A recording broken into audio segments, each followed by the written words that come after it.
Le fichier client, papier ou informatique, a une valeur marchande au même titre que la clientèle. Si ce fichier comporte des données à caractère personnel, se pose la question de la licéité de sa cession. Un fichier regroupant de telles données constitue en effet un traitement au sens du RGPD en vigueur depuis le 25 mai 2018 et de la loi informatique et liberté du 6 janvier 1978, modifiée par la loi du 20 juin 2018. Quelles sont donc les conditions à respecter par les parties à la cession d'un fonds de commerce comprenant un fichier client?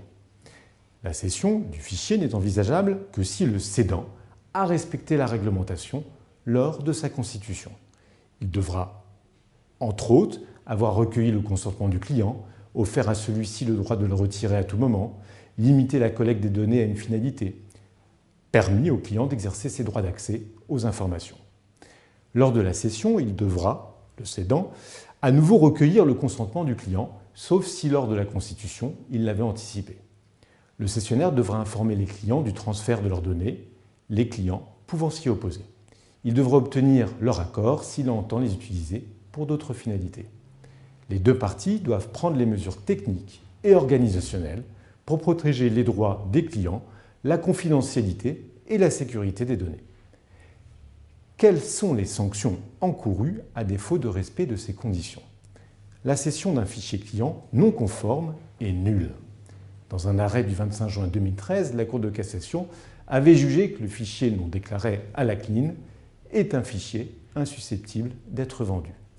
Cette jurisprudence, bien qu'antérieure au RGPD, est transposable. La non-conformité d'un fichier emporterait la nullité de sa cession, voire celle du fonds de commerce. Sachez que la CNIL pourrait prononcer des mesures administratives, avertissement, suspension, demande de rectification. Par ailleurs, les parties encourent des amendes administratives qui peuvent s'élever jusqu'à 20 millions d'euros ou 4% du chiffre d'affaires annuel mondial. Enfin, elles ne sont pas à l'abri d'une action pénale. L'article 226-18 du Code pénal, disposant que la collecte de données à caractère personnel par un moyen frauduleux, déloyal ou illicite est punie de 5 ans d'emprisonnement et de 300 000 euros.